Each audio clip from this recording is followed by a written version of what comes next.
Play now. So we are now recording, and this is the Cultural and International room.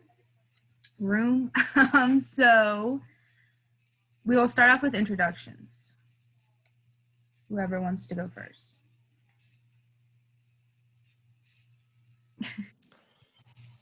Hello, I'm the president of Nikkei Student Organization, a Japanese American organization for students here on campus. My name is Scott Hiroya Hobbs. I am half Japanese, and I am a second-year accounting student here at Virginia Tech.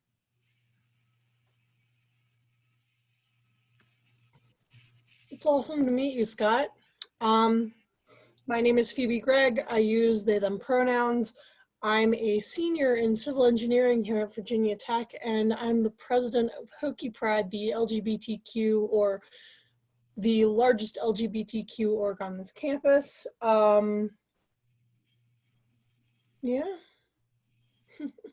Okay, and I am Amira Thompson, an engagement ambassador at The Source. So, my first icebreaker, well, my only icebreaker question to you all is, what is something you've been doing to take care of yourself? Phoebe, you can go first. So you sent us these questions ahead of time, right? And I had to kind of think about this one because, you know, it's hard to point out what exactly I'm doing to keep myself a little bit more sane right now.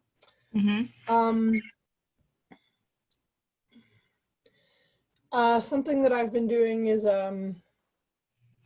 making sure I build in something every day that is fun for me, right? That's not, you know, that whole self-care isn't just sleeping in. Self-care is doing the things that you care about. So, you know, I like to-do lists, and I always have to make sure that my daily to-do list contains at least one thing that's play a video game, do some writing, go for a walk, something like that helps take pressure off instead of just continuing to build pressure, which is so easy to do when I just sit at my desk all day. Understandable. I know some people are list people and some people are like, I just know in my head I have to do everything. I have everything in my phone under different categories of what I need to do during the week. So I understand that, but that's cool to keep yourself sane, especially during right now when we're all just home or just not on campus as much. Doing something every day is, I think, a good way to stay sane. Yeah. All right, Scott, what are you doing? So I always try to keep myself occupied. I've noticed that when I remain too idle for too long, I start losing my mind. So I always have something to do, whether it be homework or socialize an obscene amount. One of the ways that I do socialize is through a foreign university that I'm currently studying abroad at, through virtual study abroad, which, while not the best, it still helps a little bit, especially with classes. So I'm always doing something else, I'm always either studying or socializing. And I guess I try to have a basic schedule for the day, basic habits, like this time is for studying, this time is for eating, and this time is for doing whatever I want. Yes. Okay. I think those are good icebreakers, and anyone watching the recording, you can kind of think about what you're doing to stay sane. And if you don't have anything, maybe try to implement something for your next week or for the next day, whenever you're watching this. So we're going to get into our questions. So I'm going to send them in the chat as I read them off, just for double exposure to the question. So the first question is, how has getting involved in the role you are in shaped your college experience? Oh.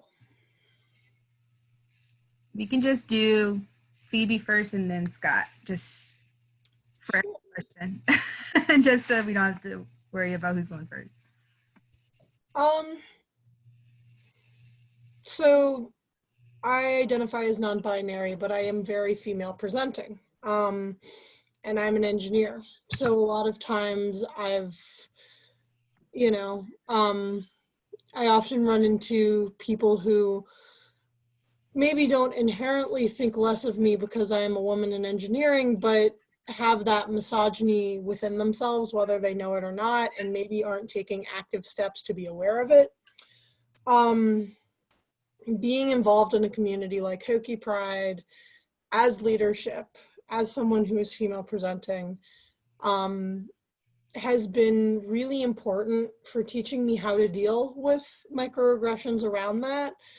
It's been really important for teaching me what my own microaggressions look like, especially as someone coming from a small southern town where a lot of those things weren't taught.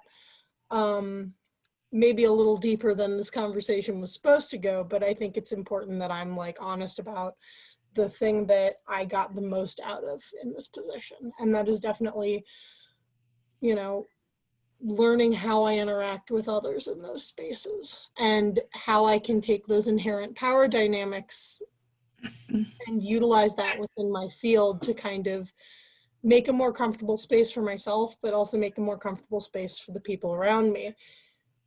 And a part of that really has been growing a backbone, and the difference between sitting by idly and actually doing something. And that's, I think, been, I can't really articulate the entirety of that lesson because it's such a nuanced one, but it's been the most important thing I've learned as a leader. I think that is a great answer, and I have no follow-up to that. I don't think I should downplay anything you said by speaking anymore. So, Scott, you can go now. All right. So since my organization started just prior to COVID happening and sending everybody home, it's been more of a building process. It's been a lot of things like project management, just trying to get everybody together to do to work towards one goal. A lot of planning and a lot of delegating.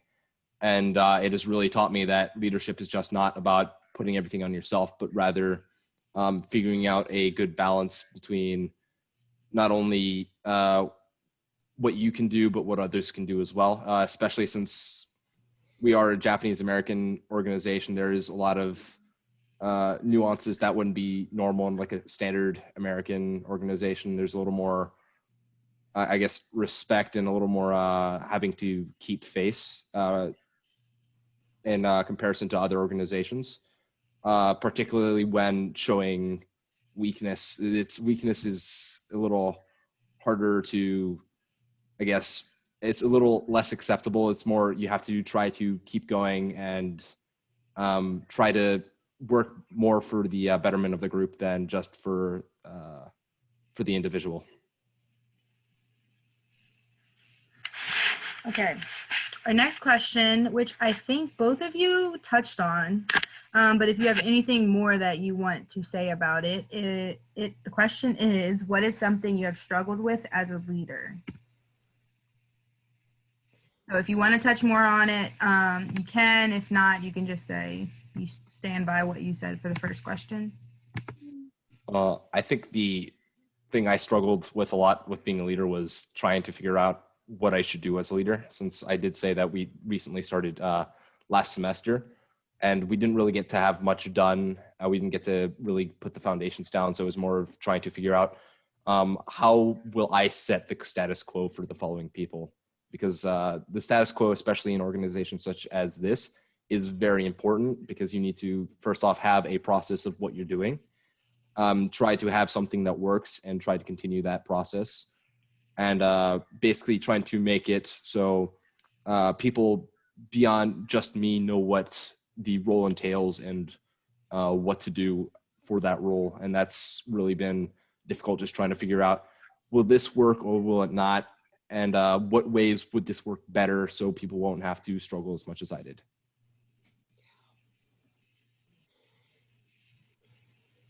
Yeah, I can really relate to that. Kind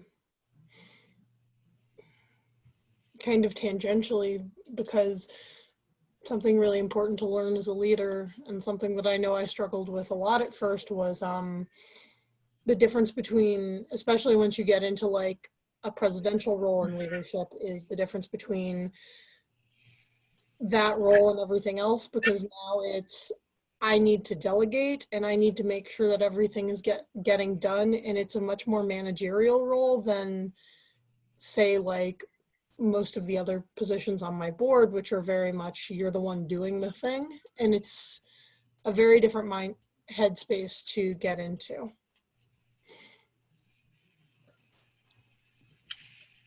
Okay.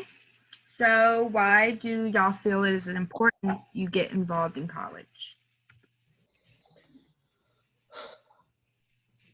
Um, so so because I came from an area with no real representation for the LGBTQ group,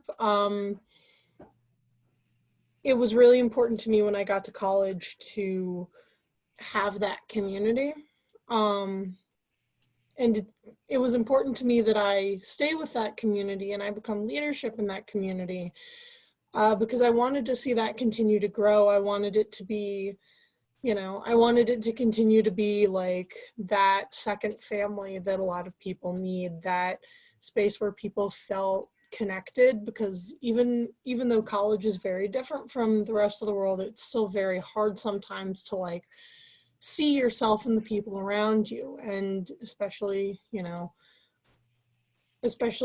coming from a somewhat underprivileged group, find it's hard to find yourself represented sometimes. And so it's really important that we make a space where you can see yourself.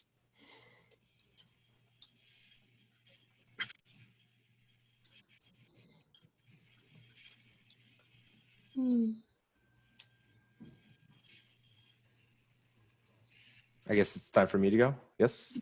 Yes. All right. So I feel it's important to get involved in college, because not only does it provide a good platform to meet other people, but it also helps to build the relationships that we will have further in the future. Especially in college, it is very important to get to know who you're working with and who will also be out in the workforce, because knowing is half the part of getting a job, and knowing is half the part of going by from day-to-day life. It's very important to have these relationships set up and strengthened right now, because they will become extremely valuable later on. And getting involved in college also provides many opportunities to train skills that would otherwise be unavailable for people who have just gotten out of college, or who have not ever even gotten into college at this point. It's also a place where ideas are exchanged. You get to learn about new ideas, new cultures, new people, and you get to see what the worlds will be in a couple of years, because it always seems that the young people, especially around college age, are the ones to venture out into the world and create a new image of what they see. Yeah, and I think that this category of organizations that we've kind of put together really, I don't want to say thrives, but it really is based on that community and finding your people here. So I think that is a valuable part of that, of y'all's answers to that question. Next question. How did you balance being involved with all of your other responsibilities? I didn't. Yeah, me neither. Not at first. Oh my gosh. It's becoming more manageable as time goes on, because it's getting used to what each responsibility entails. At the very beginning of the semester, I was burned out before I even got to before the classes even started, because I was trying to study up ahead of time so I wouldn't be as worried. Organize everything for the organizations I'm part of, and try to figure out how to make sure my organization wouldn't just poof off the face of the earth. So Yeah. I could kind of go back towards the delegation part.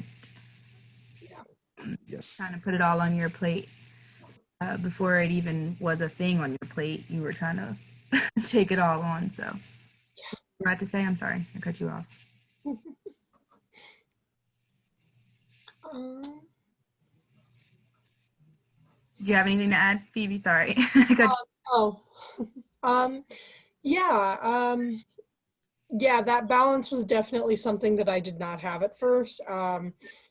I very distinctly remember a moment about near the end of my sophomore year. And then again at the end of my junior year, and then again more recently, that I've been like, man, I don't know if I can handle this. And just kind of, and every single time what it's been is I've needed to take a step back, be honest with the people I'm working with, and be like, hey, I need help balancing this. I need you all to help me take a little off my plate.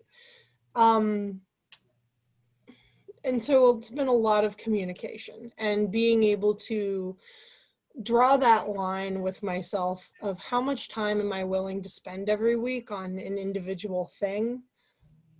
And also, again, lots of delegation. Just, not being afraid to lean on the people around you to get things done. Because I think group work a lot of times teaches us that like one person does everything, which shouldn't be true in college, but it's also not true with a student organization, because you're not getting a grade for being here. You're not getting paid to be here. Everyone wants to be here. Everyone has a dog in this fight. So leaning on like, you can trust these people, you can lean on them. And that's really important to keep in mind. Yeah, I agree. And I think for any students wanting to join organizations, it can be a thing to look for or to know about that organization is that they can be involved even not as a president. Like they can be involved as just a member, because there's always something to be done. So that's important for anyone watching this that might say, well, I'm not sure if I'm ready to be president, but I would like to do something in the organization. There are ways for that to happen. All right, next question. What is the most important lesson you have learned by being involved in a student organization?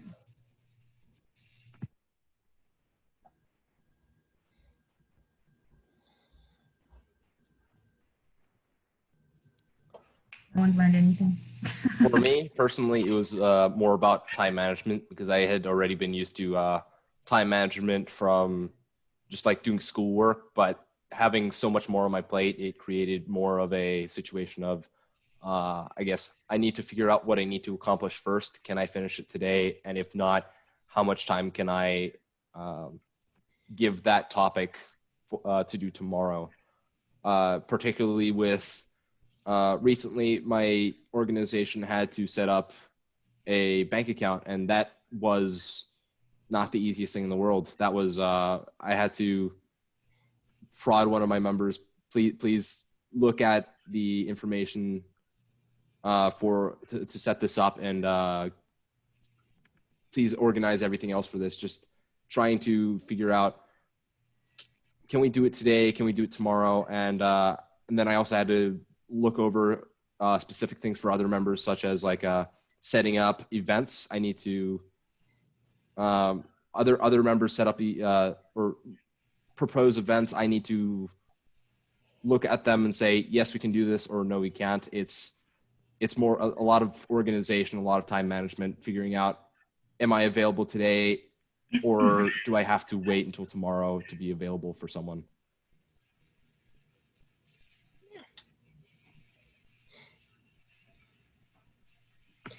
Yeah, that time management piece is really important.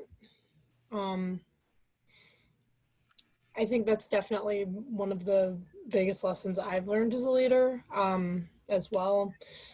I think a slightly larger one would be the importance of people's voices, because I think we often kind of like take for granted how much change we can make, especially on a college campus, because you're only going to be here 4 years. You don't really feel like you have a lot of ability to make a huge difference. But it's definitely, especially being involved in a group like Hokie Pride, has really taught me the importance of standing together to make a big impact. And when, one person screaming into the void doesn't do much, but when it's 100 people, if it's 200 people, the void actually has to listen. So that's been very important. All right. And then our last question, and then we'll get into how anyone watching this can join these two organizations. So, how have you stayed motivated and involved during the pandemic and a primarily virtual semester? Personally, it has been stress. Stress keeps me motivated because if there is a due date and I don't have it done the day of the due date, I'm going to be stressed and motivated to turn it in because I think fear is what keeps me motivated, if anything. Fear of failure, fear of disappointment, and particularly the fear of losing face, really. It is very very good motivator when you fear many things and those things are becoming reality. Yeah, it's really hard to stay motivated. I'm the kind of person who likes to have my assignments done 2 or 3 days ahead of time, ideally. And I keep finding myself finishing things about a day before or the day of, and that's not normal for me. That's stressful. That fear factor definitely is a big motivator because as a senior, I want to graduate at this point. I don't want to take more time. I love Virginia Tech. I love being here, but I need a change of scenery. What's helped, honestly, that might potentially be a little more healthy than just I'm terrified constantly, is probably getting to see people. Making sure I am making time to be social, however that looks, if that's getting on a Discord call or a Zoom call with friends, if that's, trying to meet new people while I'm online, just trying to find that way to still get that connection with other students while still maintaining social distancing and being safe. All right. And then I put in the chat something about be well, lead well. And since you are both leaders, that applies to you very much so. So you can take a look at that and advertise that to your organizations as well. But to wrap this up, can each of you just tell whoever's watching this how they can join, when they can join, any upcoming events, and where they can find your contact information? Please. All right. To join Nikkei Student Organization, you can email me at hiroyascott57@vt.edu. That's HIROYASCOTT57@vt.edu. And I can give you more information there, or you can check us out on our Gobbler Connect page at gobblerconnect.org, I think, / Nikkei Student Organization.